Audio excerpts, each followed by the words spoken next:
Yang kami hormati Kepala Desa Songat Bapak Sudirman, yang kami hormati pengurus Masjid Kuno Bapak Rafail Khairuddin. Assalamualaikum warahmatullahi wabarakatuh. Puji syukur kehadirat Allah Subhanahu wa taala yang memberikan kita nikmat sehat sehingga kita semua dapat berkumpul yang di tempat yang insyaallah mulia ini. Tidak lupa kita haturkan salawat serta salam kepada junjungan alam Nabi besar Muhammad sallallahu alaihi wasallam. Semoga di yaumul akhir kelak kita dan mendapatkan syafaat beliau. Yang sama-sama kami hormati Bapak Sekda Lombok Timur, Bapak Dr. Andos Muhammad Juwaini Taufik MAP. Yang sama-sama kami hormati Bapak Ketua Umum Rinjani Foundation, Bapak Zainul Muttaqin OMPD. Yang sama-sama kita hormati pula pemerintah Desa Songat, pihak kepolisian, Babinsa Desa, tokoh adat, tokoh masyarakat, serta hadirin yang berbahagia. Saya selaku panitia mengucapkan terima kasih yang sebesar-besarnya kepada seluruh pihak-pihak yang telah membantu kelancaran acara ulang tahun Rinjani Foundation, terutama kepada bapak-bapak pembina Rinjani Foundation sampai saat ini membantu dalam mensukseskan acara ini. Kemudian tidak lupa pula saya sampaikan terima kasih kepada seluruh rekan-rekan Rinjani Foundation yang telah membantu menyumbangkan pikiran maupun membantu menyusun konsep sehingga acara ini dapat terlaksana dengan baik.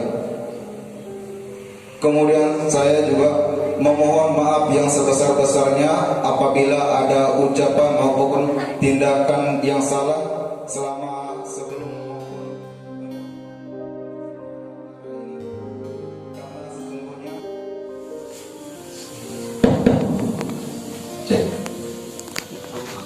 Assalamualaikum warahmatullahi wabarakatuh. Assalamualaikum warahmatullahi wabarakatuh. Alhamdulillahirabbil alamin wassalatu wassalamu ala asyrafil anbiya'i wal mursalin wa ala alihi wa sahbihi ajma'in. Amma ba'du.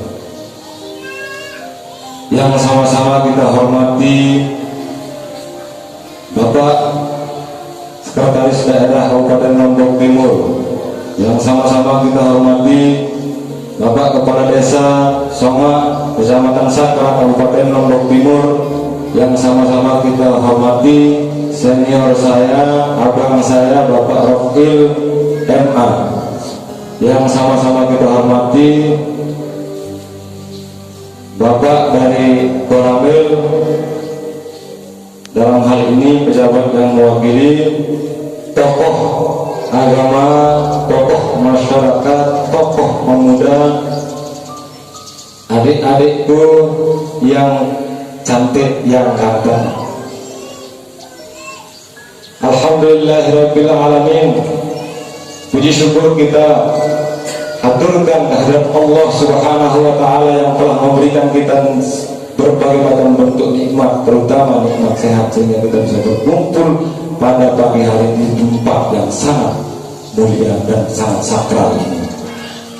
Selawat serta salam mari kita haturkan, junjungkan ke Nabi besar Muhammad sallallahu alaihi wasallam, tokoh revolusioner dunia, yang sehingga sampai hari ini kita bisa membedakan mana yang benar, mana yang tidak benar, mana yang hak dan mana yang batil. Dan semoga kita dapat mendapatkan syafaat di yaumil akhir. Oleh karena itu saya mengajak kita semua sama-sama dalam rangka acara ini untuk membaca selawat kita hadiahkan untuk kita. Allahumma Allahumma sholli ala Sayyidina Muhammad wa ala ali Sayyidina Muhammad. Sependek-pendeknya sholawat kepada Nabi Muhammad. Bapak Sekda, Bapak Kepala Desa, tokoh agama, singkatnya hadirin rekan-rekan pengurus Rimoni Foundation, alhamdulillah saya sangat berterima kasih terutama kepada para pemangku kebijakan, para pemangku adat, khususnya pemerintah Desa Somak yang telah memberikan kami tempat ini. Beberapa hal yang ingin saya sampaikan terkait masalah Rinjani Foundation. Rinjani Foundation sesungguhnya sudah berkiprah lebih dari 2 tahun, tetapi SKT surat keterangan terdaftar dari Kemendagri tanggal 5 April 2020. Maka kami ingin melaksanakan acara ini di tanggal 10 April 2021 meskipun telah. Rinjani Foundation sekali lagi adalah salah satu lembaga yang sekian banyak lembaga yang ada di Kabupaten Lombok Timur. Yang fokus kita adalah mengadvokasi, menjembatani, mengedukasi, bahkan memfasilitasi dari sisi mengantar jemput ke memfasilitasi orang-orang yang miskin, sakit, dan terlupakan. Alhamdulillah, semoga Assalamualaikum warahmatullahi wabarakatuh. Assalamualaikum warahmatullahi wabarakatuh. Waalaikumsalam. Alhamdulillahirabbil alamin wa bihi nasta'in wa ala sayyidil mursalin sayyidina Nuh fi yawmin nahdiyyin wassalatu wassalamu ala anbiya'i wa rasulihi wa ala alihi wa sahbihi ajma'in. Khususan ila jami'il asatidina wa masyayikhina min mursyidis sufiyin wal filosof wa li jami'il mursalin alladzi anba'ahum bi ulumihim bi yaumiddin. Amin ya rabbal alamin. Amma ba'du. Ya, sama-sama kita muliakan dan banggakan salah satu tokoh yang tidak pernah mengenal lelah, tidak pernah mengenal kata bosan, tidak pernah melepas ataupun membuang senyumnya, selalu senyumnya terpatri, menunjukkan jiwa yang luar biasa. Cerminannya yaitu Kanda Dr. Andes Haji Muhammad Zuhaini Taufik MAP. Beliau adalah sekretaris daerah Kabupaten Lombok Timur yang selalu membimbing kami, membimbing sahabat Zainul. Kalau bahasa saya itu sahabat Zainul, karena sama-sama di Nahdlatul Ulama dan juga di PMII. Kemudian yang sama-sama kita banggakan Ketua Rinjani Foundation atau foundernya, yaitu sahabat Zainul, yang sama-sama rekan diskusi saya. Tadi banyak sekali dikutip apa yang saya katakan, padahal itu semua dari ilmu beliau. Selanjutnya Bapak Kepala Desa yang alhamdulillah yang telah menyediakan dan memberikan welcome terhadap teman-teman Rinjani Foundation. Kami berterima kasih Pak Kepala. Ini merupakan pertama kali Rinjani Foundation mengadakan acara di sini. Dan alhamdulillah kami sampaikan terima kasih bagi teman-teman Rinjani Foundation yang telah mau memilih Masjid Wonosobo sebagai tempat atau lokus kegiatan harlah atau disnatalis atau milad yang pertamanya. Selanjutnya yang kami sama kita hormati tokoh agama, tokoh masyarakat, tokoh adat, dan teman-teman dari pemuda yang semoga Allah Subhanahu wa Ta'ala berikan kesehatan, keafiatan, dan limpahan rahmatnya. Saya tidak bisa menyebutkan satu persatu gelar maupun segala macam, tapi insya Allah Allah sebagai saksinya. Baik adik-adikku semua, tentu kalau kita diminta untuk menjelaskan selayang pandang, kata selayang pandang ini adalah terdiri dari 2 diksi dalam Kamus Bahasa Indonesia. Terdiri dari 2 kata, yaitu selayang dan pandang. Yang namanya selayang ini adalah apa yang ada pada suatu tempat, objek sesuatu, kemudian menjadi sebuah nilai, menjadi sebuah norma. Pandang itu adalah merupakan dari segi mana kita melihatnya, dari segi mana kita mampu menilai sebuah objek itu. Itu yang dimaksud dengan selayang pandang. Namun tenang saja, tadi ada kata bahasa cerita atau selayang pandang, maka saya akan bagi momen ini menjadi 15 menit. Menit pertama saya akan menjelaskan bagaimana sejarah adanya munculnya Masjid Wonosobo ini sebelum Gunung Samalas meletus. Yang kedua, setelah Gunung Samalas meletus. Yang ketiga, setelah datangnya Imperium Anak Agung Karangasem pada tahun 15 atau 16 Masehi. Bapak Sekda yang kami hormati dan Bapak Kepala dan jajaran pemerintahan dan ada Rijani Foundation, tentu sejarah adalah merupakan suatu yang sangat penting dalam dinamika kehidupan. Kalau kita sebagai manusia tidak mengenal sejarah, peradaban dan kebudayaan, selamat datang, Bapak. Kalau dalam bahasa sejarahnya al-hadarah wa thaqafah, kita tidak mengenal, maka tentu nasab atau keturunan kita juga harus dipertanyakan. Masjid yang bapak-bapak, ibu-ibu dan adik-adik semua tempati ini adalah masih berserakan bukti-bukti sejarahnya. Artinya dari cerita ke cerita, berdasarkan legenda maupun folklore, itu masih tidak ada satu pendapat pun yang bisa tanda kutip masih dipertanggungjawabkan kredibilitasnya, sehingga PR entah itu baik yang ada di Somak maupun yang ada di Bayan, yang di Rambitan, yang ada di Skarbela maupun yang ada di Pujut dan seterusnya, itu masih berdasarkan folklore dan legenda. Saya yakini itu. Kenapa? Karena tidak ada manuskrip, baik itu manuskrip yang menjelaskan secara khusus tentang masjid itu dibangun tahun berapa, dan tidak ada manuskrip yang menjelaskan tentang bagaimana kebudayaan itu. Tapi tenang, saya akan menjelaskannya karena saya menemukan, artinya tidak ada manuskrip itu yang ada di bumi Lombok ini. Yang ada hanyalah di perpustakaan Belanda yang namanya Perpustakaan Libgen namanya. Dulu ketika saya masih di Jakarta, saya sering membuka perpustakaan itu untuk mencari bahan tesis. Kemudian saya punya profesor namanya Prof. Omar Fatur Rahman, adalah salah satu profesor pakar manuskrip atau pakar filologi yang menjelaskan tentang sejarah Indonesia yang terbagi menjadi 3 wilayah kerajaan. Kita di Lombok, terutama di Songa ini, bapak-bapak, ibu-ibu, bapak sekda dan adik-adik semua telah mengalami berbagai macam dinamika.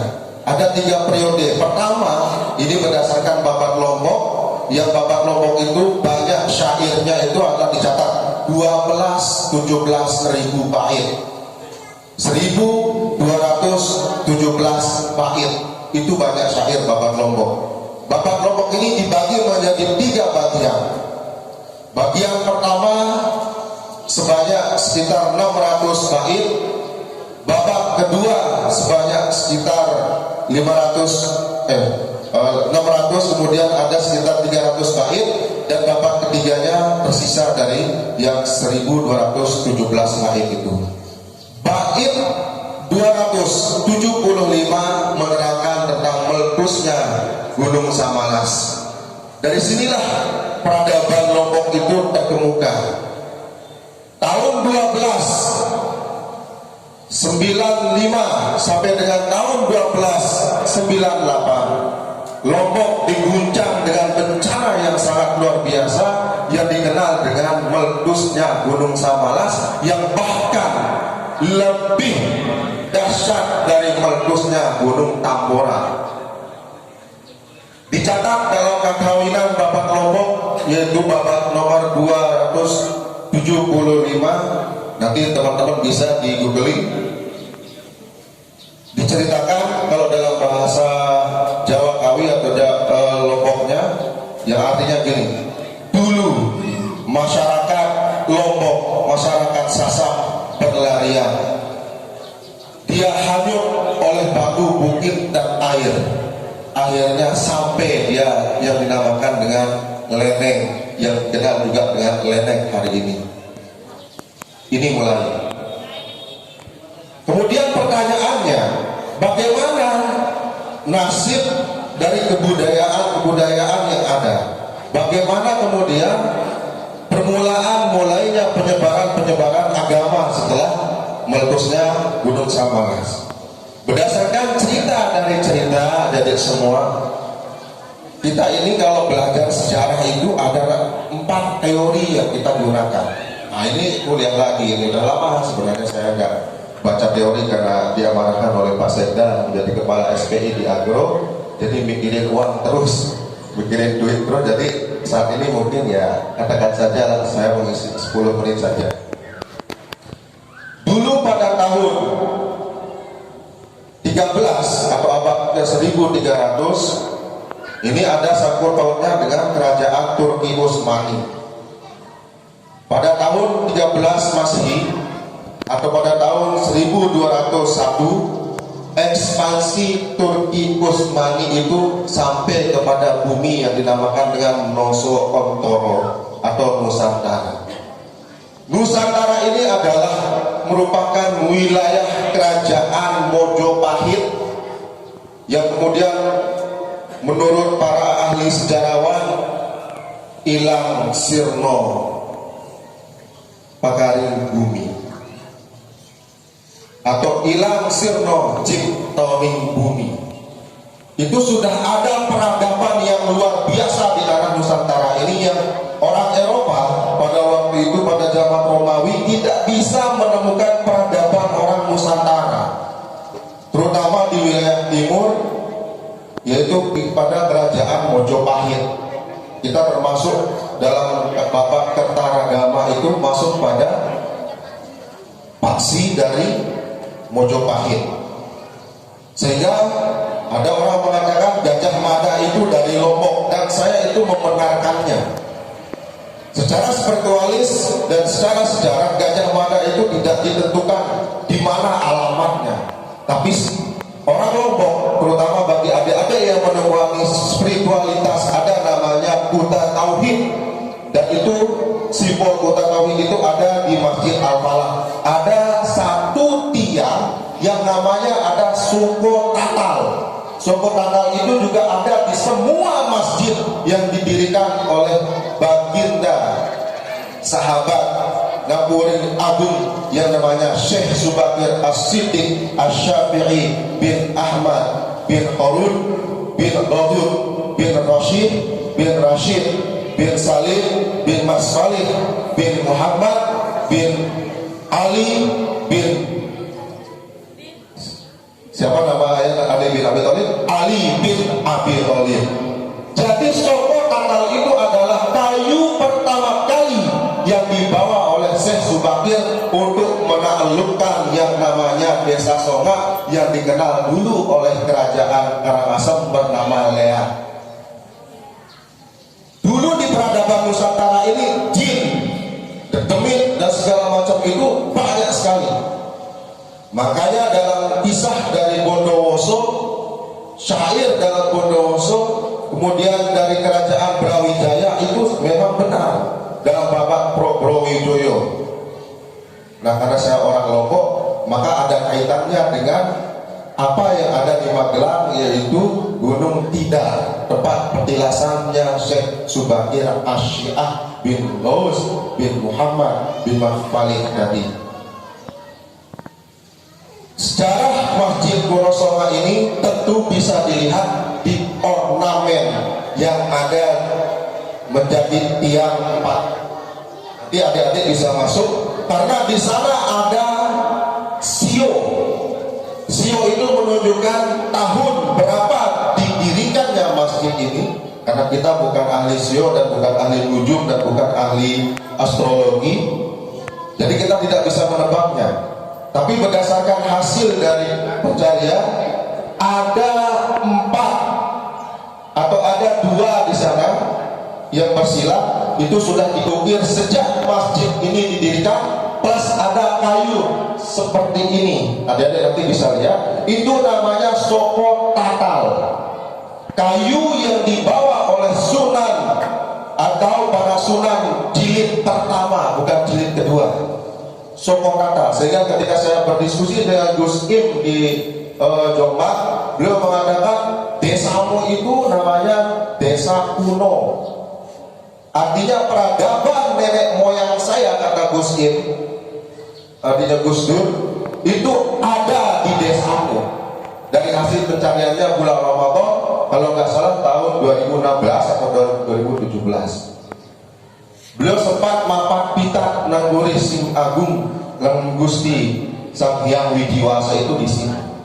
Itu ya adik-adik. Jadi perjalanan masjid ini sangat panjang.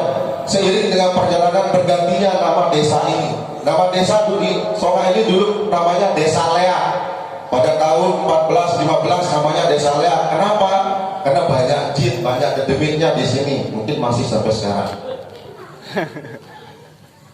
Tapi definisi Lea dan dedemit itu kemudian bergeser oleh training saya.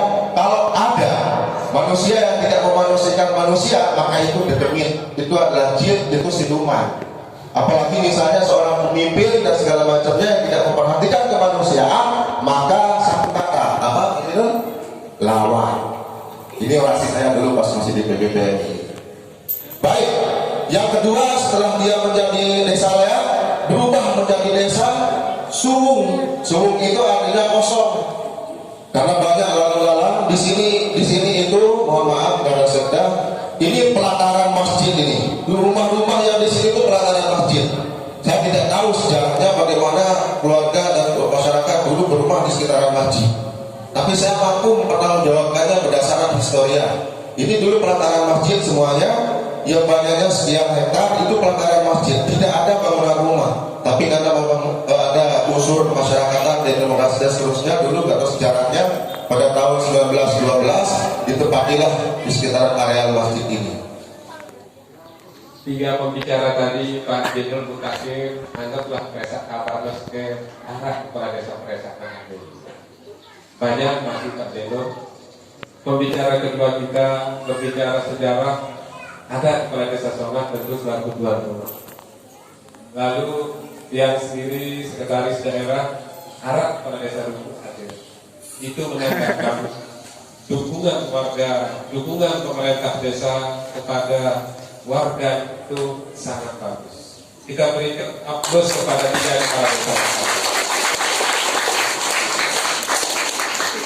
Pertama, salam Pak Bupati kepada kami, tentu atas nama pemerintah Kabupaten Lombok Timur, mengucapkan terima kasih dan penghargaan yang setinggi-tingginya kepada segenap keluarga besar Rinjani Foundation yang telah bersama pemerintah dan sudah terbukti dalam kurun waktu 1-2 tahun ini telah banyak membantu masyarakat kita yang kurang beruntung. Walaupun secara teori tidak cukup heran, Pak Kepala Desa, Bapak Ibu, jangan tersinggung Pak Jenderal. Kalau kita ikuti yang namanya foundation itu, pasti foundation orang paling kaya di dunia saat ini karena dialah yang menciptakan Microsoft komputer dan sejenisnya ini ketuk saking lu efeknya dia tahu namanya Mia Yayasan Foundation, Bill Gates Foundation.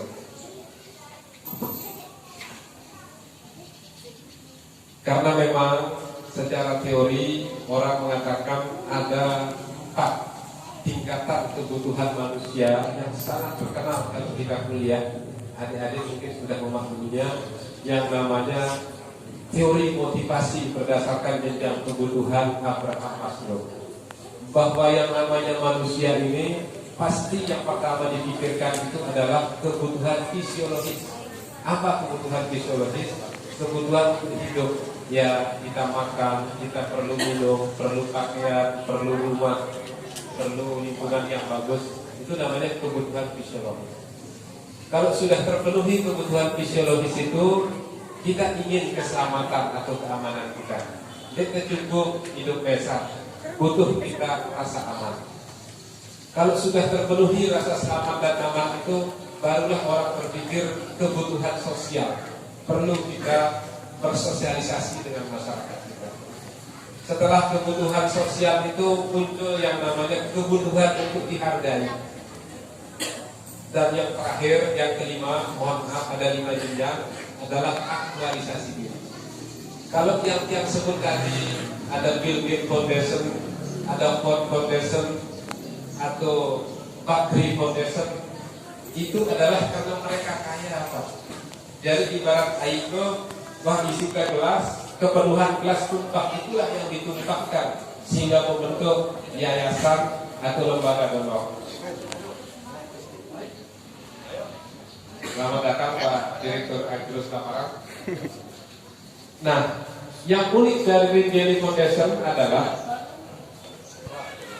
mohon maaf, kalau dari sisi pandangan dunia tentu belum berkecukupan, tetapi mampu membentuk organisasi yang secara notabene-nya itu memang membantu masyarakat yang lemah atau kaum duafa, masyarakat kelompok timur yang sakit, masyarakat kelompok timur yang butuh perhatian pemerintah, anak yatim dan seterusnya. Karena itulah tidak salah pemerintah kabupaten memberikan penghargaan dan apresiasi setinggi-tingginya kepada Yayasan Rinjani Foundation. Kita tepuk tangan. Akhirnya dia penasaran, daripada saya tanya Pak Jaidul ini, bisa jadi dia membuat alasan-alasan, dia buka buku lagi. Setelah dia memahami buku, ternyata memang motivasinya adalah saling bantu-membantu. Berarti dasar kita itu adalah surat Al-Maidah ayat 4. Pak Anu ini ahlinya nih Pak Rofi atau Ustaz kemudian wa ta'awanu 'alal birri wat taqwa wa la ta'awanu 'alal ismi wal udwan wattaqullah innallaha yasjudu. Artinya apa? Kita memang hidup ini, ya firman Allah itu kan untuk kita laksanakan, bukan sekedar kita baca, bukan sekedar kita diskusikan, tapi untuk kita amalkan. Bahwa memang esensi kita hidup itu adalah bagaimana kita menolong dalam kebaikan dan ketakwaan dan jangan sebaliknya. Nah, kalau itu cocok saya bilang, karena di ayat ini di surat Al-Maidah ayat 2 ini tidak disebutkan orang kaya, orang miskin, orang berada atau tidak berada, tetapi semua kita, dan tentu semua itu dalam kategori orang yang bertakwa. Mudah-mudahan semua kita yang hadir pada majelis ini, yang bergabung dengan Yayasan Rinjani Foundation ini, mudah-mudahan tergolong hamba Allah yang takwa. Amin. Lalu yang baca juga salah satu literatur, mohon yang diluruskan, yang bukan sekolah pondok, yang hanya membaca. Kalau kami tidak hilang kisah ini di zaman Nabiullah Nabi Musa, di mana ada sepasang suami istri yang sangat miskin, sehingga istrinya ini selalu menghayat kepada suaminya, kira sudah bangun dengan itu. Tetapi karena semua masyarakat waktu itu yakin doanya Nabi Musa ini selalu dikabulkan oleh Allah Subhanahu wa Ta'ala, hebat sang istri ini. Pak, kemudian berkata menghadap kepada Nabi Musa, kan dia Nabi, dan Nabi ini terkenal doanya itu langsung diijabahkan. Apa kita mengenteng sugih kepada-pada setahun. Setelah itu kabur dan miskin makanya. Ini kan sebuah khayalan dari orang duafa. Padahal kalau secara apa kan harus ikhtiar. Tetapi di sini membuktikan doa itu juga bagian dari ikhtiar yang luar biasa. Ketuk-ketuk ya sehingga semangatnya kan Nabi Musa. Kalau saya salah mohon diluruskan. Akhirnya betul didoakan dan terbukti. Ternyata sepasang suami istri ini sugihnya luar biasa. Yang jadi persoalan adalah menjelang dia berulang tahun setahun, anggaplah saat ini yang lalu bulan Januari, begitu ke sektor bawah mulai susah ya. Mah, kadang-kadang kita setahun dia dengan suket, kita kembali miskin, tidak apa-apa rasa kita dengan suket, kadang pada doa mudah-mudahan. Tetapi yang menarik dari keluarga ini adalah pada saat diberikan kesempatan untuk kaya itu, rasanya diingat perasaan atau rasa orang miskin itu, sehingga begitu rezekinya banyak selalu disedekahkan kembali, selalu diberikan orang yang membutuhkan pertolongan. Yang ajaib adalah setelah juga 1 tahun pun ternyata kekayaan ini tidak dicabut oleh Allah Subhanahu Wa Taala. Sampai dengan 2 tahun 3 tahun tetap saja video kirim aku video. Sehingga bertanya juga, kan yang kontraktor setahun, kan kita masih suka dialog Nabi Musa dengan Allah itu, bahwa karena Nabi Musa termasuk Nabi yang bisa mukjizatnya itu berdialog dengan Yang Maha Kuasa. Jawabannya adalah, betul saya tutup satu pintu rezeki dari kaum itu Nabi Musa, tetapi karena dia rajin bersedekah, maka andai pun dia kaya sekarang ini karena datang dari pintu-pintu rezeki yang lain. Mudah-mudahan ini menjadi motivasi atau semangat bagi kita semua, khususnya adik-adik saya yang bergabung dalam Media Foundation. Bersabarlah, istiqomahlah terhadap hal-hal yang baik ini. Insya Allah dengan contoh kisah yang tadi, bukan kita mau kaya, paling tidak kita tidak miskin, paling tidak kita berkecukupan, karena Allah sudah menjanjikan kita. Kalau kita saling bantu-membantu, tolong-menolong, maka pintu-pintu rezeki yang lain dari Allah Subhanahu Wa Taala itu insya Allah kita. Bapak Ibu, adik-adik, anak-anakku yang dicintai, tahun 2010 yang pernah kursus di Korea. Profesor di Korea itu mengatakan bahwa atas pertanyaan kami waktu itu, apa yang menyebabkan Korea ini jauh meninggalkan Indonesia, padahal kami tahu tahun 55 Indonesia juga sudah merdeka. Waktu itu masih udah lama, kita masih ada persoalan politik, demokrasi di Indonesia.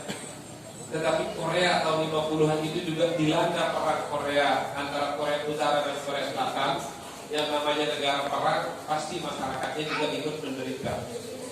Pertanyaannya, mengapa Korea Selatan jauh meninggalkan ekonomi Indonesia? Jawaban Profesor Kim waktu di Seoul itu adalah, Korea Selatan ini rumusnya hanya 2. Rumusnya itu adalah motivasi dan fokus. Nah, ini yang membedakan kita Indonesia dengan Korea Selatan. Untuk majunya Korea itu ada semangat, dan kita kan namanya semangat gotong royong. Kalau di Korea itu ada namanya semangat Semaun Undong. Semaun Undong itu adalah nilai-nilai luhur orang Korea, yang nilai-nilai itulah yang dipakai untuk bangkit dari ketertinggalannya, sehingga mereka bisa maju bersaing dengan Jepang, bersaing dengan China dan negara-negara lain. Apa Semaun Undong itu? Isi Semaun Undong itu hanya 2. Yang berbuat apa saja harus dilandaskan pada 2 hal. Hal yang pertama itu namanya motivasi. Motivasi inilah yang menyuruh kita kuat. Apa dasar kita berkuat? Kalau tadi Jainul atau Kurofil mengatakan ikhlasan, billahi ta'ala, kan begitu. Motivasi kita adalah agama, begitu juga di Korea itu. Mereka karena etikanya etika Protestan, sekarang di Korea itu banyak agama Kristen Protestan, bahwa kalau menurut mereka hidup itu adalah kerja. Jadi siapa yang bekerja keras, itulah yang dikatakan hidup, itu motivasi mereka. Sehingga memang mereka diberikan kebahagiaan di dunia yang luar biasa. Kalau kita kan tidak, motivasi hidup kita ini yang dikatakan tadi, khairun nas anfa'uhum linnas.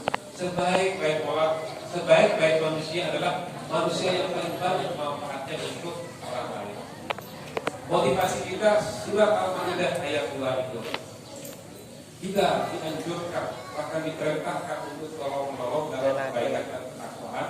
dan jangan tolong untuk sesuatu kesesatan atau ketidakbajikan. Itulah motivasi kita, motif kita berbuat, sehingga tidak kita menunggu kaya dulu baru kita menyumbang, tetapi selama ada pikiran, tenaga, harta apalagi, ya kita harus berbuat. Lalu yang lebihnya orang kedua selain dia punya motivasi yang kuat itu adalah dia fokus. Nah inilah yang membedakan kita dengan orang Korea yang sangat nyata.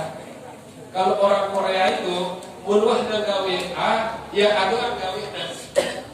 Ya kalau istilah Maulana Syekh dulu pernah kita dengar pengajiannya, pasir ini kita genggam 8 tahun saja, pasir ini bisa menjadi emas. Itulah yang dimaksud profesionalisme. Jadi ujian menjadi pondasar ini bisa nggak usianya sampai 8 tahun? Udah liwat 8 tahun, ibarat kita berumah tangga, di sanalah puncak dari hikmah keberkahan itu adik-adik akan dapat.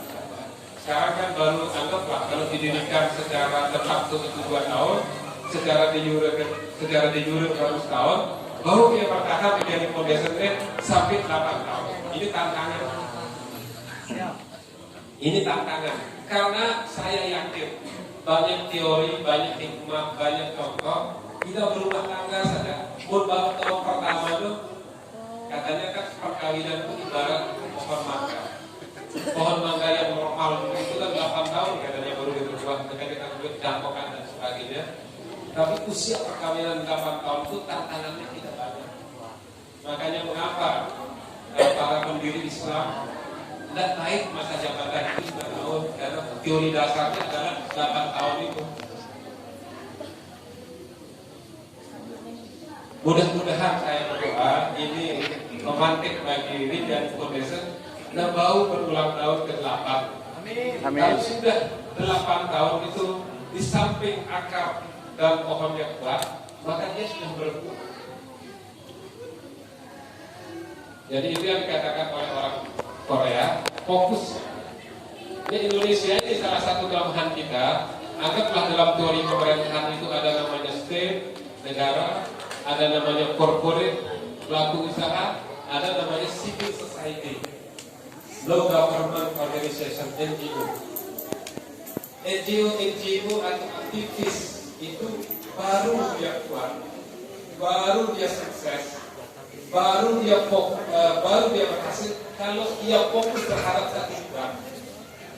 Harapan dia mudah-mudahan menjadi pondasi tetap fokus saja ke hal-hal yang membantu masyarakat kita yang lemah. Jadi malah kita fokus di bidang-bidang lain. Istilah sangka kita disangka semakin duit jari kita, semakin duit pegawai kita jari. Duit dan terus sehingga kita tidak fokus. Harapan saya di Deno dan kawan-kawan fokus saja sesuai dengan apa motivasi dasar pembentukan organisasi.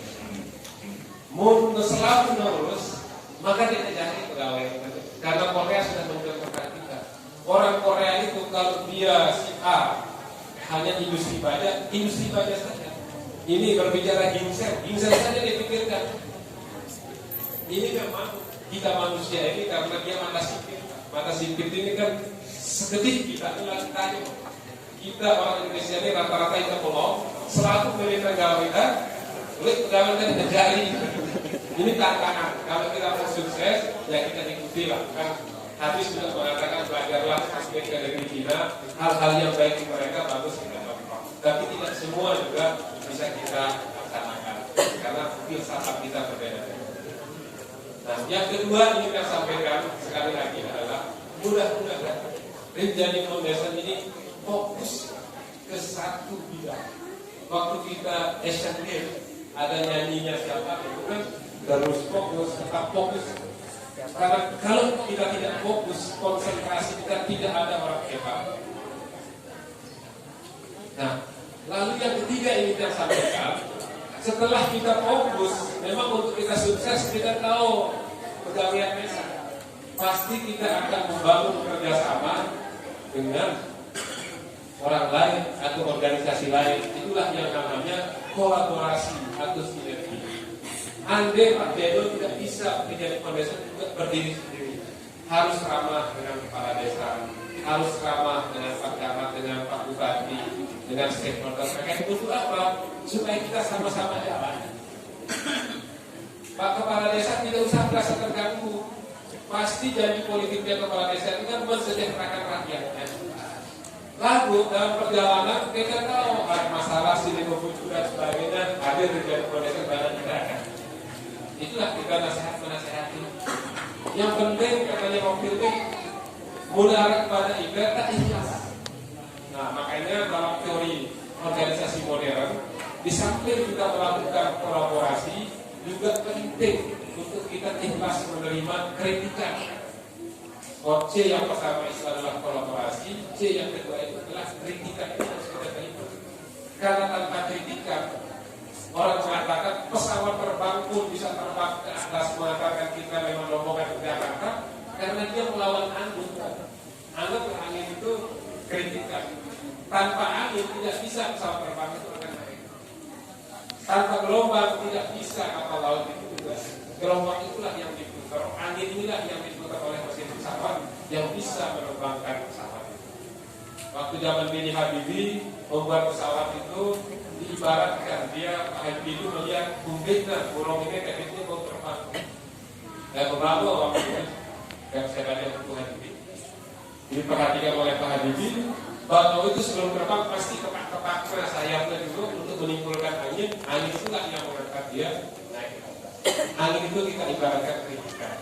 Angin darat dengan polimeno misalnya, atau seragam itu kakak dari kondensernya misalnya, lagu joki kasih motor perfect misalnya, nah itu kritikan. Sabar, kita tahu kapan mungkin punya buskor ya kan? Nah itulah kritikan itu penting. C yang ketiga ini tidak kalah pentingnya adalah kreatif. Mau jadi pemerintah kepala desa, dari camat, dari bupati, menjadi ketua menjadi kondesa atau ketua lembaga adat, mungkin kita kreatif yang ini mati kan. Makanya orang mengatakan 3C, kolaborasi, kritik, dan kreatif. Mengapa kita harus kreatif? Karena orang manusia ini semakin banyak. Jadi selalu value of many, nilai buah atau nilai tambah dari sesuatu itu baru bisa kita dapatkan kalau kita kreatif. Mungkin dan kreatif, mau lembaga doang atau kepegawaian 10 tahun yang lalu dengan 10 tahun sekarang, ya mati. Dari bantuan kami, mohon maaf kalau dia memang nunggu, bilang itu lewat desa ini, tahun 2000-an saya melihat Songat perubahannya sungguh luar biasa. Sehingga kalau kita lihat Songat sekarang, pasti berbeda dengan Songat 20 atau 30 tahun yang lalu, apalagi 40 tahun yang lalu. Yang lihat, ya karena masyarakat Songat sudah mulai kreatif, membuka jalur bisnis kembali, membuka toko-toko dan sebagainya. Sehingga mulai batu Songat belanja ke Perumbu, mereka batu Perumbu belanja ke Songat yang Pekaris kan? Ya, posisi Songat sangat bagus, ada di pinggir jalan. Insya Allah Bapak Ibu dalam waktu dekat jembatan ini akan diperlebar dan dinaikkan sehingga tidak terlalu membahayakan bagi masyarakat. Tentu dengan terbukanya jembatan ini langsung atau tidak langsung berdampak juga kepada masyarakat kita yang ada di Songat. Tinggal bagaimana kita kreatif memanfaatkan perubahan-perubahan. Terakhir Bapak Ibu, karena Rinjani Foundation yang berulang tahun, yang hanya menitip pesan ini kepada Pak Denny dan kawan-kawan. Tadi dia mengatakan mudah-mudahan Rinjani Foundation ini baru umurnya sampai 8 tahun. Karena dalam teori sosiologi organisasi dikatakan banyak lembaga masyarakat itu terbentuk cepat, lembaga organisasi itu bertambah, tapi lebih cepat lagi dia mati kan. Ada teori mengatakan pertumbuhan organisasi itu sangat cepat, tetapi lebih cepat lagi mereka mati.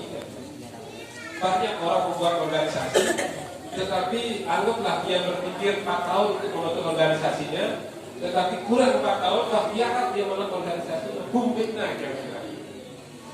Nah, Max Weber ini adalah seorang guru pabrik. Dialah menciptakan teori birokrasi. Nah, birokrasi ini kan ya pemerintah desa namanya birokrasi, pemerintah kecamatan namanya ada birokrasi kabupaten dulu sampai pusat namanya birokrasi. Yang paling hebat organisasi TNI adalah birokrasi. Organisasi birokrasi itu yuk ganti-ganti bupatinya tetap doang birokrasi ini dia eksis katanya. Jadi Max Weber itu menyusun teori yang mengatakan untuk menjaga keberlangsungan sebuah organisasi apa saja, diawali dengan organisasi di pabrik waktu itu, dilahirkanlah yang namanya prinsip-prinsip birokrasi. Terkenallah birokrasi Weberian. Apa yang berikan 3 saja? Assalamualaikum warahmatullahi wabarakatuh. Bapak-bapak, ibu-ibu, adik-adik, serta rekan-rekan tim Jadi Foundation yang saya banggakan. Untuk lebih barokahnya, acara pemotongan nasi tumpeng ini akan lebih meriah. Kita sama-sama membaca sholawat Jibril. Bismillahirrahmanirrahim. Sallallahu ala Muhammad. Sallallahu alaihi wasallam. Sallallahu ala Muhammad. Sallallahu alaihi wasallam. Ya Nabi salam alaika. Sorry, Pak. Ya Rasul salam alaika. Ya Habib salam alaika. Salawatullah alaika. Anta syamsun, anta badrun, anta nurun fawqa nuri, anta ifirul ghali, anta misbahus suduri. Ya Habibi ya Muhammad, ya urusal khafiqain, ya muayyadu ya mumajjad, ya imam al-qiblataini. Sallallahu ala Muhammad. Sallallahu alaihi wasallam.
Salam